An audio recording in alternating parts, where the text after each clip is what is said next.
On a frozen December night in 1943, a German sergeant huddled in his foxhole on Monte la Difensa, a 3,000-foot peak in the Italian mountains. His position was impregnable. 2 American infantry assaults had already failed against these cliffs. The sheer rock faces made climbing impossible. His commanders had assured him that no enemy could approach from the north. Artillery had been raining down for days, but the mountain itself was his fortress. He could wait out any bombardment. He could repel any frontal assault. The Americans would break themselves against these rocks just as they had broken before. He never heard them coming. At dawn, 600 men with blackened faces emerged from the darkness above him. They had scaled what German intelligence called unclimbable. They had climbed through freezing rain, roped together in silence, pulling themselves up 200-foot cliffs in total darkness. They had spent hours ascending where German maps showed only impassable terrain, and now they were everywhere, attacking from positions that should not have held attackers. The battle for the summit lasted 2 hours. German soldiers who had expected weeks of siege found themselves overwhelmed before breakfast. Those who survived to be captured could not understand how it had happened. The cliffs were unclimbable. Everyone knew that. A captured German order would later state the truth plainly. You are fighting an elite Canadian-American force. They are treacherous, unmerciful, and clever. How can you be gruesome to such men? 7,000 miles away in Washington, American generals had been told that elite commando units were a British eccentricity, that conventional infantry, properly supported, could accomplish any military objective, that small units of specialists were wasteful and unnecessary. The American way of war did not rely on stealth and surprise. It relied on overwhelming firepower and industrial superiority. Monte la Difensa proved them catastrophically wrong. The misjudgment began in the comfortable offices of military planners who had never seen what unconventional warfare could accomplish. In the years before America entered the war, military doctrine held that wars were won by massed armies, vast quantities of artillery, and the relentless application of material advantage. Small units conducting raids behind enemy lines were considered useful for harassment, but incapable of achieving strategic objectives. The lessons of guerrilla warfare throughout history were dismissed as irrelevant to modern mechanized conflict. The British had experimented with commandos since 1940. Churchill himself championed the concept, calling for specially trained troops who could strike suddenly at enemy weak points. He wanted butcher and bolt raids that would keep the Germans off balance while Britain rebuilt its strength after Dunkirk. American observers watched these operations with professional interest but fundamental skepticism. They were impressive theatre, perhaps, but not the way to win wars. This conventional wisdom shaped how the Pentagon viewed an eccentric proposal that arrived from London in the spring of 1942. The plan came from Geoffrey Pike, a British inventor working for Lord Louis Mountbatten's Combined Operations Staff. Pike was brilliant and possibly mad. During the First World War, he had been captured while working as a war correspondent and imprisoned in a German camp. He escaped by analyzing the psychology of his guards, timing their routines, and exploiting their assumptions about what a prisoner would and would not attempt. Now he proposed something equally audacious. Pike's plan, codenamed Project Plough, called for elite commandos to parachute onto the Jostedalsbreen Glacier in German-occupied Norway. They would establish a mountain fortress that conventional forces could never assault. They would use specially designed snow vehicles called weasels to conduct sabotage raids against 14 hydroelectric plants supplying nearly half of Norway's power. Most critically, they would attack the heavy water facility at Rjukan, which was essential to German atomic research. 4,000 men, Pike calculated, could force Germany to commit 500,000 troops to counter them. Churchill reportedly remarked that never in the history of human conflict would so few immobilize so many. The proposal landed on the desk of a 35-year-old army major named Robert Frederick. His assignment was simple: evaluate whether the plan could work. Frederick was a staff officer, not a combat commander.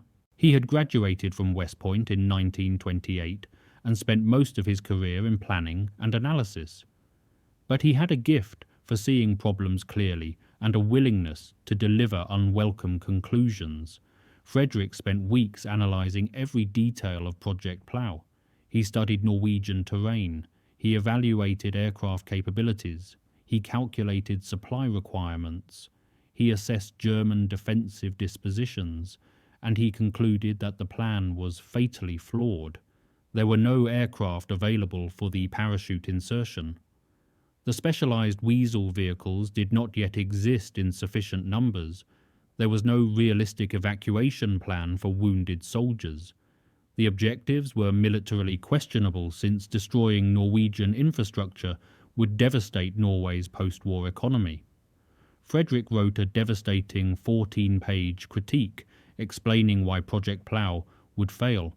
General Dwight Eisenhower read the critique and made a decision that would change military history. Because Frederick understood the plan's weaknesses so thoroughly, Eisenhower reasoned, he was the ideal man to fix them. On June 16, 1942, Frederick received orders to take command of a unit that did not yet exist, to accomplish a mission that he himself had declared impossible. Frederick was an unconventional choice in another way. Just 15 months earlier, in February 1941, he had authored a 6-page staff study that predicted a surprise Japanese attack on Pearl Harbor. Writing from Fort Shafter in the territory of Hawaii, Major Frederick analyzed Japanese strategic options and concluded that Japan's most likely opening move would be an attack on the ships in Pearl Harbor and the airdromes on Oahu without a declaration of war. His superiors read the study and filed it away. The attack came exactly as Frederick had predicted. Now Frederick faced a different kind of challenge. He needed soldiers who could parachute, ski, climb mountains, handle explosives, and fight in extreme cold. No such soldiers existed in any army. The Rangers being trained at Fort William had specialized in amphibious assault. The paratroopers at Fort Benning specialized in airborne operations. Frederick needed men who could do everything. He would have to create them from scratch. The solution came from an unlikely partnership. The British lacked the resources to contribute troops, but Churchill insisted that Canadian participation would strengthen the operation's credibility as a North American force. Canadian Minister of National Defence James Ralston approved 697 officers and men. American and Canadian soldiers would train together, fight together, and if necessary, die together in a unit that had no precedent in military history. This integration would be complete and unprecedented. Two nations' armies would be combined at every level, from regiment to platoon. Command positions would be divided evenly. An American officer would always have a Canadian executive officer, and vice versa. They would share barracks, share meals, share training, and share the dangers of combat. The only visible difference between them would be the word on their collar, US or Canada. Frederick established his training camp at Fort William Henry Harrison near Helena, Montana. The location was perfect for his purposes. A flat valley floor provided ample space for parachute landings. Surrounding peaks rose to 9,000 feet for mountain warfare training. Montana winters brought temperatures cold enough to simulate Norwegian conditions, with heavy snowfall for ski training. The isolation of the location helped maintain operational security. The first volunteers arrived in July 1942. The unit was officially activated on July 9. Frederick had requested a specific type of man, He wanted rangers, lumberjacks, north woodsmen, hunters, prospectors, explorers, and game wardens. He wanted men who had lived rough and could survive in wilderness conditions on their own resources. He wanted men who were single, ages 21 to 35, and willing to volunteer for hazardous duty without knowing what that duty would be. Recruitment notices went out to units across North America. Train windows carrying volunteers to Helena were painted black to conceal their destination. All volunteers signed secrecy oaths upon arrival. Many had no idea what they had volunteered for until they reached Montana. The initial interview included one direct question. If you were face to face with an enemy soldier, looking him in the eye, could you kill him? Those who hesitated were rejected. Those who answered yes and meant it were accepted. Approximately half of the initial volunteers would wash out before training was complete. Frederick wanted only men who could meet his standards, and his standards were unlike anything the American or Canadian armies had ever imposed. The training that awaited them was designed to create something new. Every soldier would learn every skill. There would be no specialists. Every man would be a qualified parachutist, a competent skier, an able mountain climber, a skilled demolitions expert, and proficient in hand-to-hand combat.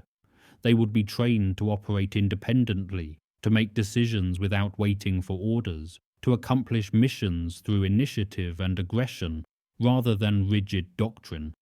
Reveille sounded at 4:30 each morning, Monday through Saturday. Soldiers double-timed between training stations. The days were exhausting and the nights were short. Physical conditioning pushed men beyond what they believed they could endure. Those who could not keep up were sent back to their original units. Parachute qualification began within 48 hours of arrival, with no preliminary tower training that standard airborne schools used to prepare men psychologically for jumping from aircraft. 2 qualifying jumps earned a man his wings, compared to 5 or 6 jumps required at the standard parachute school at Fort Benning. Frederick was the first man out the door on the unit's initial training jump, wearing low quarter shoes because his jump boots had not yet arrived. The accelerated training came at a cost. Nearly 1 soldier in 4 broke a leg or ankle during early jump training. The landing technique being taught, with feet spread apart, was causing the injuries. Frederick assigned a private named Tom Hope to film jumps at 64 frames per second. Analysis of the slow-motion footage revealed exactly how the injuries were occurring. This led to a revised parachute landing full technique that would later be adopted throughout the Army, saving countless broken bones. Mountain warfare training taught men to climb in conditions that would have given pause to professional mountaineers.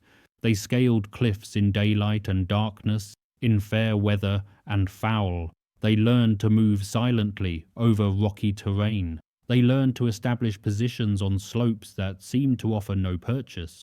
Norwegian army instructors taught skiing, and the men spent weeks learning to move quickly and quietly over snow-covered terrain. Demolitions training covered everything from small charges for sabotage to large-scale destruction of bridges and infrastructure. Every man learned to identify structural weak points, calculate explosive requirements, set charges, and detonate them safely. They also learned to use captured enemy weapons and equipment, since supply in enemy territory would be unreliable. The hand-to-hand combat training was conducted by Captain Dermot O'Neill, a former Shanghai Municipal Police detective who had served alongside legendary British combat instructors William Fairbairn and Eric Sykes. O'Neill was a 5th-degree black belt in judo who had spent years fighting gang members and criminals in one of the world's most dangerous cities. He reportedly told his students that he was not there to teach them how to hurt. He was there to teach them how to kill. His 40-hour curriculum covered throat strikes, eye gouges, groin attacks, and the vulnerable points of human anatomy. Men received detailed instruction on where and how to strike for maximum lethality. Training exercises used real bayonets, unsheathed. Injuries were accepted as preparation for the reality of combat. The goal was not to wound an enemy, but to kill him instantly and silently.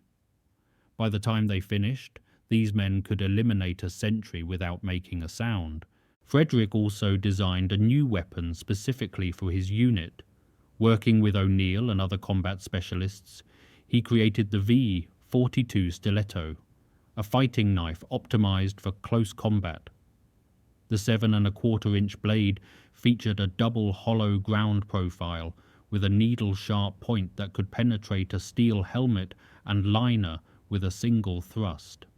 The skull-crusher pommel at the base of the handle served as a secondary weapon for striking.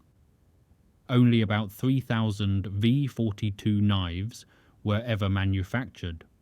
Today the weapon appears on the coat of arms of the United States Army Special Forces and the badge of the Canadian Special Operations Regiment. Frederick also procured M1941 Johnson light machine guns for his unit. These weapons offered superior firepower over standard-issue arms, with magazine-fed operation and the ability to switch between semi-automatic and automatic fire. He acquired them by trading plastic explosive to the Marine Corps, demonstrating the unconventional approach to logistics that would characterize the force throughout its existence. By the fall of 1942, Frederick had created something that had never existed before. His soldiers called themselves the Force. Officially, they were the 1st Special Service Force, but the formal name was rarely used. They were multi-specialist commandos, trained to accomplish any mission in any terrain under any conditions. They were ready for Norway, and then their original mission was cancelled. The Norway operation that had spawned the force was abandoned in September 1942. 3 converging factors killed Project Plough. The aircraft needed for parachute insertion and resupply were not available and would not be available for the foreseeable future. The Norwegian government realized that destroying their own power infrastructure would devastate their post-war economy and withdrew support.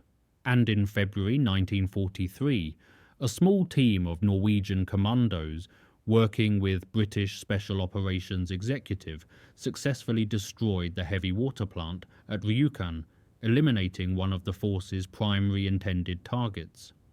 Frederick now commanded a highly trained unit with no mission. Conventional military logic suggested disbandment. The men would be reassigned to regular units where their skills would be wasted on conventional operations.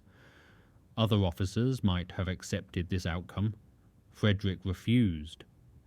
He traveled to Washington and convinced the War Department that his men were too valuable to waste. They represented an enormous investment in training and capability. They could accomplish missions that no other unit in the Allied order of battle could attempt. They would be deployed wherever unconventional warfare could make a difference. Their first mission would come in Italy. By December 1943, the Allied advance up the Italian peninsula had stalled at the Gustav Line. German forces under Field Marshal Albert Kesselring had fortified a series of mountain positions blocking the route to Rome. The terrain favoured defence absolutely. Every valley was dominated by peaks. Every road could be covered by artillery. The Germans had dug in and were prepared to hold indefinitely.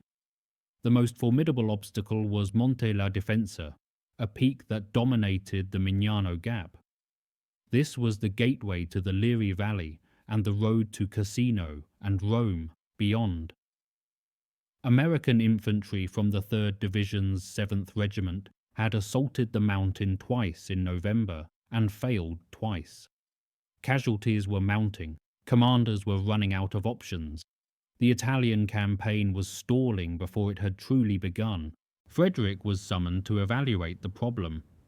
He studied the situation with his characteristic thoroughness. German defenders from the 104th Panzer Grenadier Regiment of the 15th Panzer Grenadier Division held the summit and had fortified every approach that conventional infantry could use. Machine gun positions covered the trails, mortars could rain down on any attacking force, artillery and airstrikes had failed to dislodge them. The mountain appeared impregnable. Frederick examined aerial photographs and saw something the conventional planners had missed. The north face of the mountain was unguarded. German intelligence had concluded that the sheer cliffs on that side made climbing impossible. The gradient exceeded 70 degrees in places. No military force would attempt an assault from that direction. It would be suicide. No sensible commander would attempt such an assault. Frederick was not a sensible commander. On the night of December 2, 1943, 600 men from the 2nd Regiment of the force began a 10-mile march through enemy territory to reach the base of Monte la Difensa. They carried weapons, ammunition, ropes, and 3 days of rations. They moved in complete silence through terrain that German patrols considered secure. One soldier recalled that the only sound was the soft crunch of boots on frozen ground. Staff Sergeant Howard Van Orsdal and Canadian Sergeant Tom Fenton had scouted and marked the route days earlier. They had climbed the north face themselves to prove it could be done, fixing ropes at the most difficult points. Now the entire regiment would follow their path. At midnight on December 2, they reached the north face and began to climb. The first obstacle was a 200-foot cliff, rising at approximately 70 degrees from vertical. 2 scouts free climbed to the top in total darkness and anchored ropes for the men below. Then came a series of 6 ledges, each averaging 30 feet high. The soldiers climbed 2 at a time, roped together, in freezing rain that coated the rocks with ice. One slip would send a man falling into darkness, likely dragging his rope partner with him. One loose rock dislodged by a climbing boot could alert German sentries on the summit. One moment of noise could doom the entire operation. Surprise was everything. If the Germans discovered the assault before it reached the top, they could simply roll grenades down on men clinging to ropes with nowhere to hide. They climbed for hours in silence. The temperature dropped, the rain continued. Men's hands went numb from cold and from gripping wet rope. They could not see more than a few feet in the darkness. They could only follow the man ahead and trust that the route led upward. At approximately 5:30 in the morning, on December 3, the lead elements reached a ledge just below the summit called the Saucer. German defenders were less than 100 yards away. They had been watching the conventional approaches all night, expecting any attack to come from the east or south, where previous assaults had originated. They never imagined that anyone would climb the unclimbable north face. The force attacked at dawn. The battle was fierce but brief. German soldiers who had felt secure in their mountain fortress found themselves fighting enemies who had appeared from nowhere. Within 2 hours the summit was secure. Fifth Army planners had estimated that taking Monte la Difensa would require 4 to 5 days of heavy fighting. The force had accomplished it before breakfast. The victory came at a terrible cost. 73 men were killed in the assault on Monte la Difensa itself, including the beloved Canadian battalion commander, Lieutenant Colonel Thomas McWilliam, who died from mortar fire just hours after reaching the summit on December 3. 313 were wounded. 9 were missing. Another 116 were evacuated for frostbite and exhaustion. The force had suffered 77% casualties among the soldiers engaged in the initial assault, but they had achieved what 2 conventional infantry assaults could not. A captured German order confirmed the impact they had made. You are fighting an elite Canadian-American force. They are treacherous, unmerciful, and clever. How can you be gruesome to such men? The lesson was unmistakable. Small units of highly trained specialists could accomplish objectives that massed infantry could not. The conventional wisdom was wrong. Elite commandos were not a British eccentricity. They were a decisive weapon. The force spent the next 2 months fighting through the Italian mountains in some of the most brutal conditions of the entire war. They took Monte la Difensa, Monte Sammucro, and Monte Maggio in a series of engagements that ground down their strength day by day. The weather was miserable. The terrain was unforgiving. The Germans fought stubbornly for every peak. Frederick led from the front as he always did. He was wounded multiple times during the January fighting at Monte Maggio, but he refused evacuation each time. His men needed to see him with them, sharing their dangers, demonstrating that he would not ask them to do anything he would not do himself. By the end of the mountain campaign, Frederick had earned a reputation as one of the most aggressive combat commanders in the entire Fifth Army. By late January 1944, the force was reduced to approximately 1,100 combat-effective soldiers. They had started with nearly 1,800. They were exhausted and depleted. They deserved rest and refitting. Instead, they received new orders that would test them even more severely. They would be sent to the Anzio beachhead, where the situation was desperate. The Allied landing at Anzio on January 22, 1944, was supposed to outflank the Gustav Line and open the road to Rome. The plan called for rapid exploitation inland before the Germans could react. Instead, the cautious American commander, Major General John Lucas, consolidated his beachhead rather than advancing. The Germans reacted faster than expected. Within days, the invading forces were contained in a small perimeter by determined counterattacks. The beachhead became a siege. The 1st and 3rd Ranger Battalions attempted a breakout at Cisterna on January 30th. They walked into a German trap. Of 767 Rangers who attacked, only 6 escaped death or capture. The elite battalions that had spearheaded operations across the Mediterranean were effectively destroyed in a single morning. The beachhead desperately needed reinforcements who could hold ground and restore offensive capability. The force arrived at Anzio on February 1, 1944. They were assigned to hold the right flank along the Mussolini Canal, a drainage waterway that ran through the flat farmland of the Pontine Marshes. This sector spanned approximately 8 miles of front, representing 1/4 of the entire 30-mile perimeter. It was a front more appropriate for a full division of 10,000 men. The force would hold it with 1,100. Facing them across the canal and no man's land were elements of the Hermann Göring Panzer Division, the 16th SS Panzer Grenadier Division Reichsführer SS, and other German units totaling approximately 10,000 soldiers. By any conventional military calculation, the force was hopelessly outnumbered. The ratio of attackers to defenders should have guaranteed German success.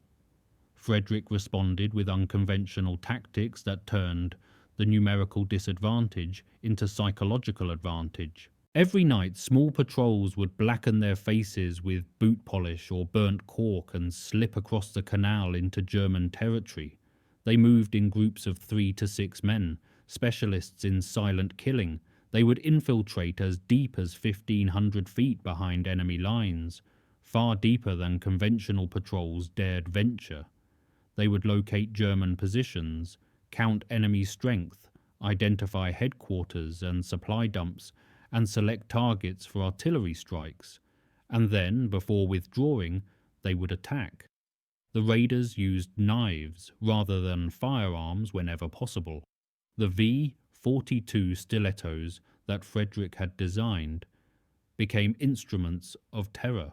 They killed silently, efficiently, and with devastating psychological effect. German soldiers began finding comrades with their throats cut in positions that had seemed completely secure. Sentries who should have been protected by their bunkers were found dead in the morning, with no alarm having been raised. Equipment went missing from German camps, taken by raiders who wanted to demonstrate how easily they penetrated defences. Most unnerving were the stickers. The force had printed small paper decals bearing the unit's red arrowhead insignia and a message in German. Das dicke Ende kommt noch. The worst is yet to come. They left these stickers on German bunkers, on German equipment, and on the bodies of German dead. Sometimes they placed stickers on the foreheads of sleeping German soldiers who would wake to discover that their throat could have been cut while they slept. The psychological impact was devastating and measurable. German soldiers stopped sleeping soundly. Units that had held their positions confidently began pulling back from the canal, sometimes retreating as much as half a mile to escape the nightly raids. Prisoners captured in daylight operations expressed shock and disbelief at learning how few men actually held the force's sector. They had been told they faced a full American division.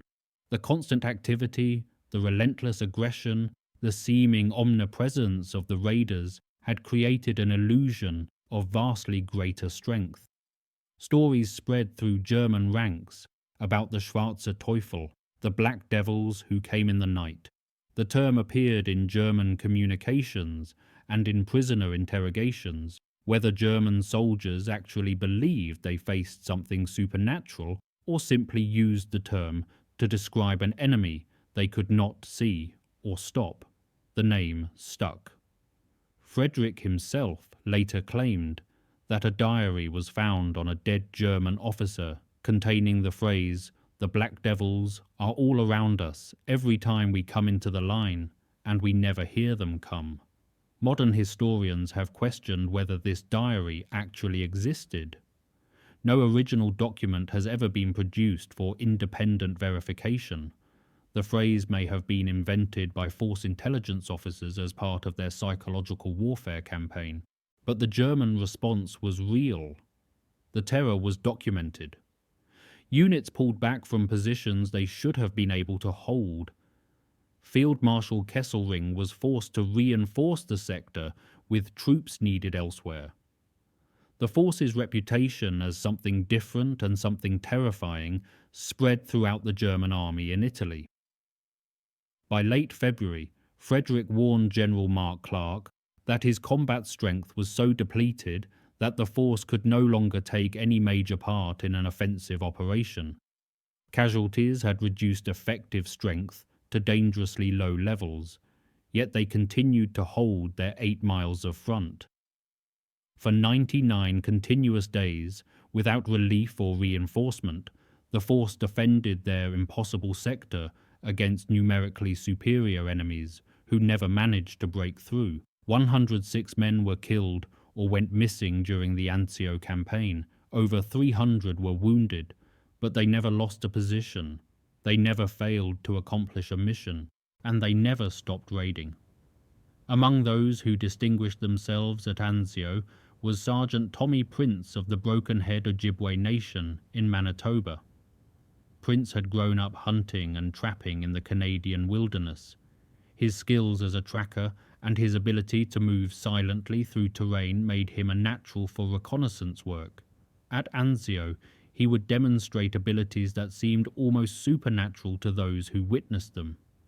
Prince established an observation post in an abandoned farmhouse approximately 200 meters from German artillery positions near Litoria. He ran 1,400 meters of telephone wire from his position back to Allied lines, threading it through terrain that German patrols crossed regularly. From his hiding place, he spent days observing German activity and calling in coordinates for artillery strikes. His reports led to the destruction of 4 German artillery batteries. When German mortar fire severed his telephone line, Prince faced a choice that would have paralyzed most soldiers. He could abandon his position and lose his intelligence advantage. He could attempt to repair the wire at night and risk discovery, or he could do something that no one would expect. Prince found farmers' clothes in the abandoned house, peasant garments left behind when civilians fled the combat zone. He dressed himself as an Italian farmer. He picked up a hoe, and he walked out into the open field between the armies in broad daylight. German soldiers watched him from their positions. Allied soldiers watched from theirs. Prince shuffled along, bent over like an old man tending his crops. He hoed weeds. He pulled at plants. When he reached the break in his telephone wire, he knelt down as if tying his shoelaces. While German soldiers observed from less than 200 meters away, he spliced the connection and restored his communication link. To complete the deception, Prince shook his fist at both German and Allied lines, playing the part of an angry farmer whose fields had become a battlefield.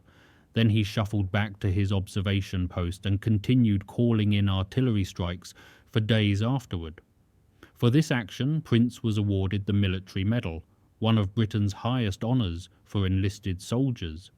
He would receive further recognition before the war was over, but the telephone wire incident became the most famous story of his service.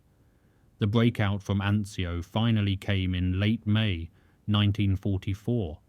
The force participated in the offensive that cracked the German lines around the beachhead, and when the road to Rome opened, they were determined to be the first Allied unit into the Eternal City. At 6 o'clock on the morning of June 4, 1944, a patrol led by Captain Mark Radcliffe entered Rome through the Porta San Giovanni on the Via Tuscolana. They were the first Allied soldiers to enter the city, approximately 30 minutes ahead of any other unit. Cameramen had been specifically assigned to the patrol to document this historic moment. The main body of the force advanced up Highway 6 with a critical mission. They were to secure 7 bridges over the Tiber River before German demolition teams could destroy them. The bridges were essential for continuing the advance north and for supplying the troops that would occupy the city. If the Germans blew them, the pursuit would be stalled. By 11 o'clock that night, all 7 assigned bridges were in Allied hands. Frederick, leading from the front as always, was wounded during the advance into Rome.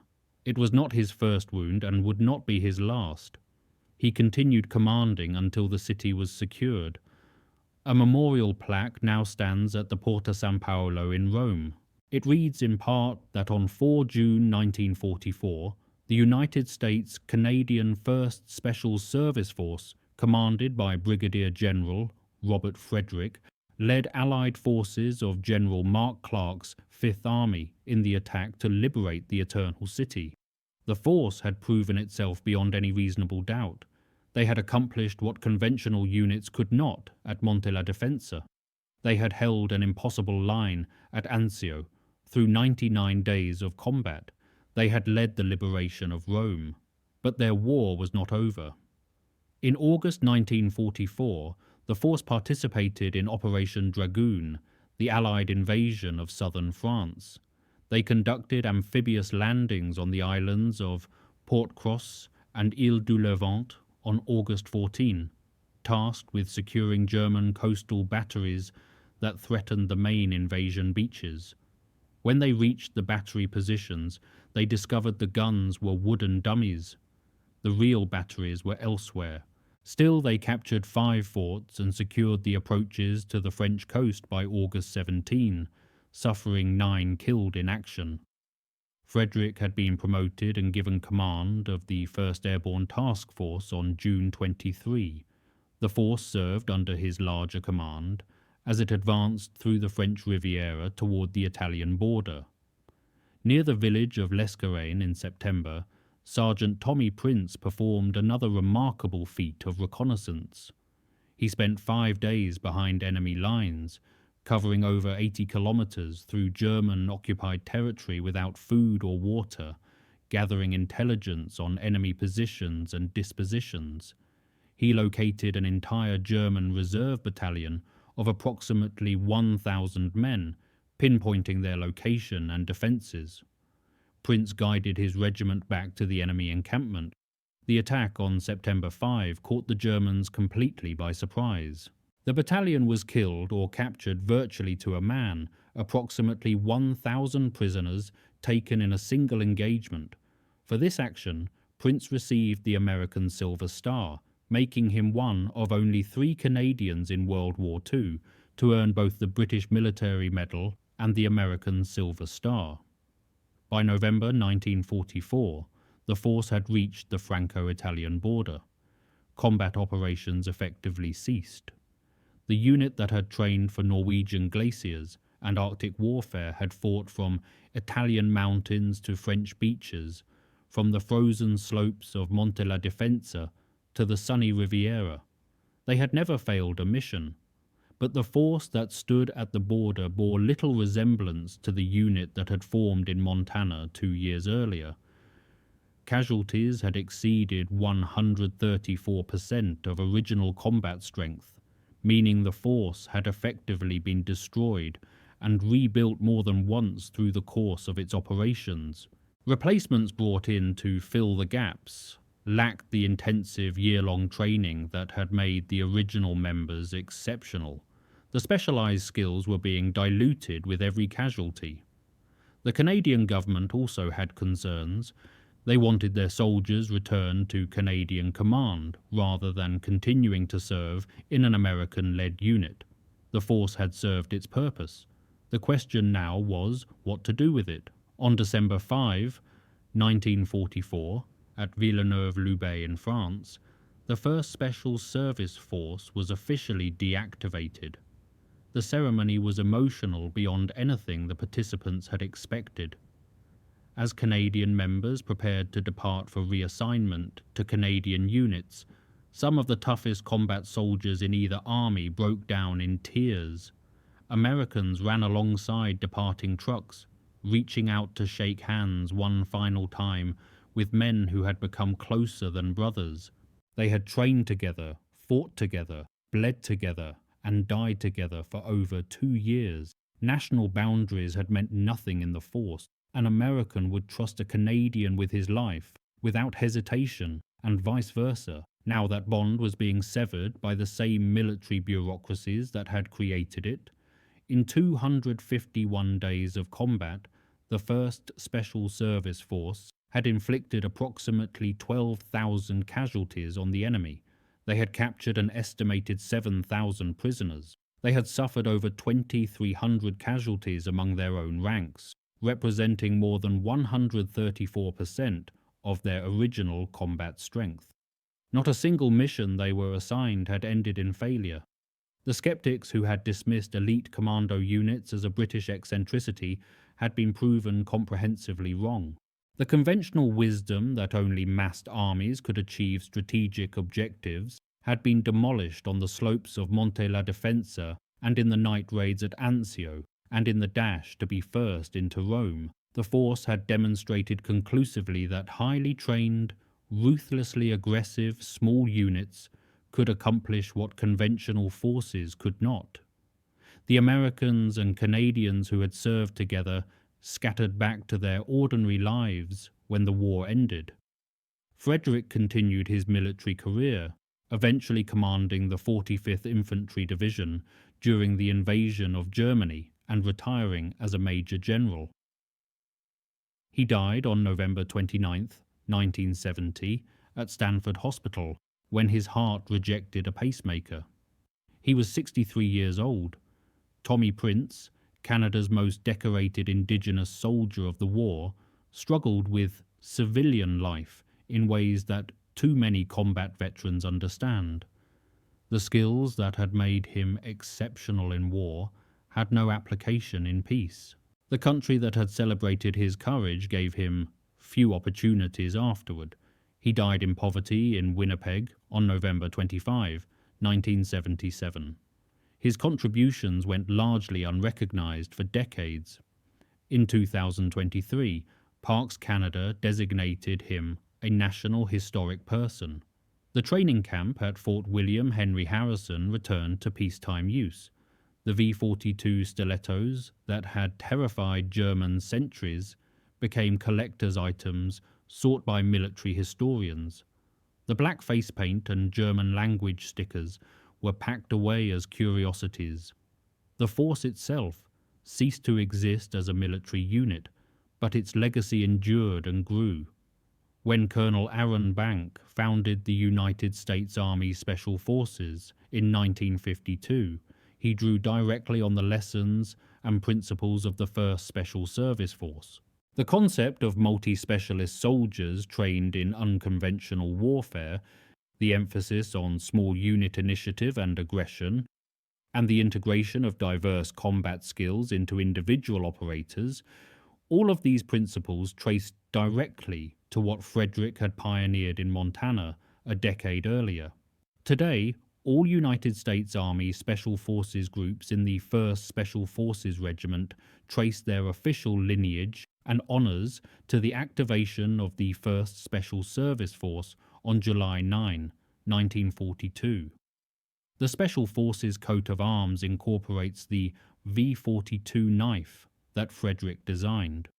The shoulder sleeve insignia echoes the shape of the force's red arrowhead patch. The crossed arrows on the collar insignia originated with the Force, borrowed from the insignia of the United States Army Indian Scouts, who had served in earlier generations. In Canada, the Special Operations Regiment perpetuates the battle honours of the 1st Canadian Special Service Battalion. Their headquarters at Garrison Petawawa displays a copy of the original Force Unit flag. On December 5, 2024, the regiment received its first regimental standard bearing the Force's battle honours from Governor-General Mary Simon. On December 5 of each year, both American and Canadian Special Operations units celebrate Menton Day, commemorating the Force's disbandment with combined parachute jumps and ceremonies that honour the unique bond between the two nations' warriors. On February 3, 2015, the United States Congress awarded the Congressional Gold Medal to the 1st Special Service Force, the highest civilian honour that Congress can bestow. Approximately 40 surviving veterans attended the ceremony at the Capitol Visitor Center. Eugene Gutierrez Jr. accepted the medal for American members. Charles Mann accepted for Canadians. Speaker John Boehner, visibly moved, declared that these men saved the free world. The medal now resides at the 1st Special Service Force Association headquarters in Helena, Montana, near the site where it all began more than 80 years ago. The story of the Black Devils carries lessons that extend far beyond military history. The skeptics who dismissed the force before it proved itself were not fools. They were professional military officers applying conventional wisdom to an unconventional problem. They looked at doctrine and precedent and historical evidence and concluded quite reasonably that elite commando units could not achieve strategic results. They were measuring capability by existing standards rather than imagining what new standards might achieve. This pattern repeats throughout history. Established experts declare that something cannot be done. They cite evidence and experience. Their logic seems impeccable, and then someone who refuses to accept the limitations proves them wrong. The generals who said that Monte la Difensa could not be taken from the north were applying reasonable military judgment. The cliff faces were genuinely dangerous. The German defences were genuinely formidable. Any commander who attempted that assault was risking complete disaster. The prudent course was to find another approach, or accept that the mountain could not be taken directly. Frederick understood all of this. He had read the same intelligence reports. He knew the risks as well as anyone. He simply refused to accept that the difficulty made the objective impossible. He looked at what everyone agreed could not be done, and asked whether everyone might be wrong. This is perhaps the deepest lesson of the Force's story.